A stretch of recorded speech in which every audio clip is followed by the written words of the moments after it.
미 상원이 정부 재개를 위한 임시 예산안을 통과시켰습니다.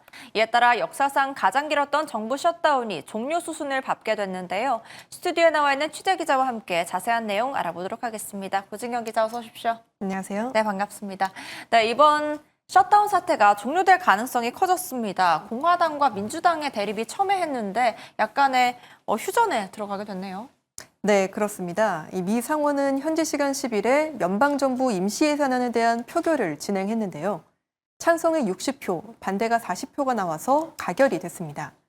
미 상원은 현재 공화당 의원 53명, 민주당 의원 47명으로 구성되어 있는데요. 일부 중도 성향 민주당 의원들이 찬성표를 던지면서 법안을 통과시킬 수 있는 정족수인 60표가 확보가 됐습니다.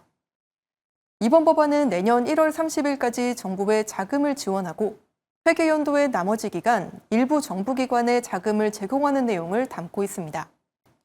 민주당 의원들은 그 대가로 오바마 케어 보조금 연장에 대한 표결과 셧다운으로 해고된 공무원들의 복직을 약속받았습니다.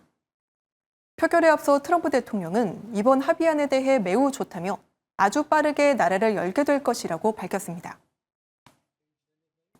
We have support from enough Democrats, and we're going to be opening up our country. It's too bad it was closed, but we'll be opening up our country very quickly.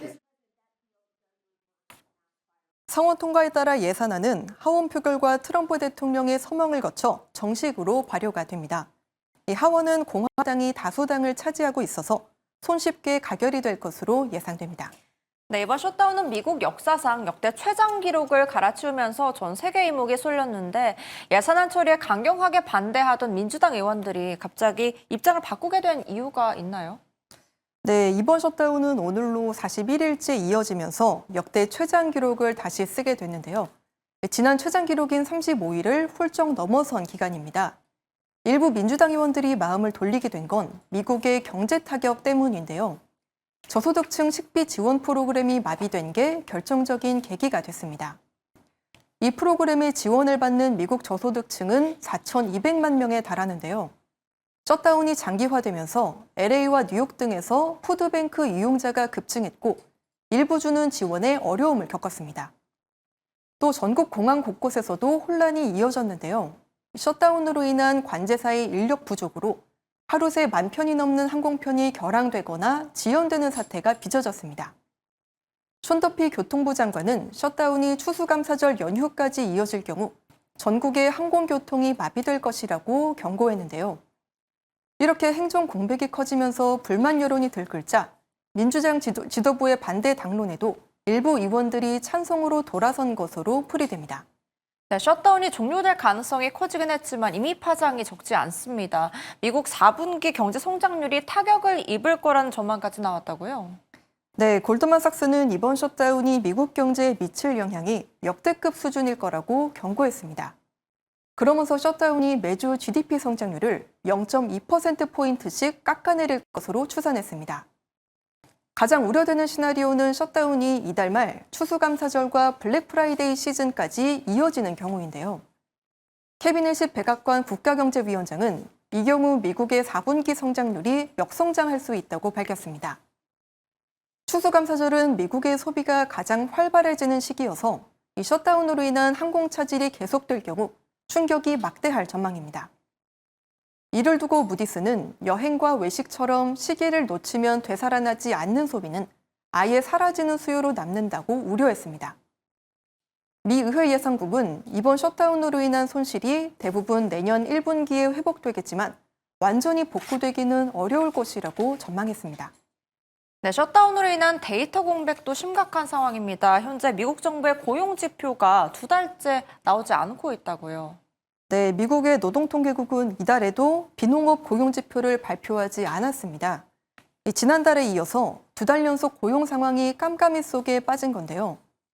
노동통계국의 고용보고서는 미국의 실물 경기 동향을 신속하게 드러낸다는 점에서 월가가 가장 중시하는 경제지표로 꼽힙니다. 미 통계청도 10월 소비자 물가지수 발표 일정을 무기한 연기한 상태인데요. 셧다운으로 설문조사를 진행하고 통계를 내야 할 공무원들이 강제 무급휴가를 가게 된 영향입니다. 이들 두 지표는 연준이 정책을 결정하는 핵심 지표여서 12월 금리 결정에도 어려움이 있을 거라는 우려가 나옵니다. 네, 셧다운 해제 기대감에 증시에는 훈풍이 불고 있습니다. 간밤 뉴욕 증시와 오늘 국내 증시 모두 큰 폭으로 상승했죠. 네, 간밤 뉴욕 증시에서 3대 주가 지수는 일제히 상승 마감을 했습니다. S&P 500 지수는 1.54% 상승했고 나스닥은 2.27% 급등을 보였습니다. 엔비디아는 5.79% 뛰며 시가총액이 다시 5조 달러에 근접을 했고 브로드컴과 TSMC 등 다른 반도체주들도 3% 안팎으로 올랐습니다.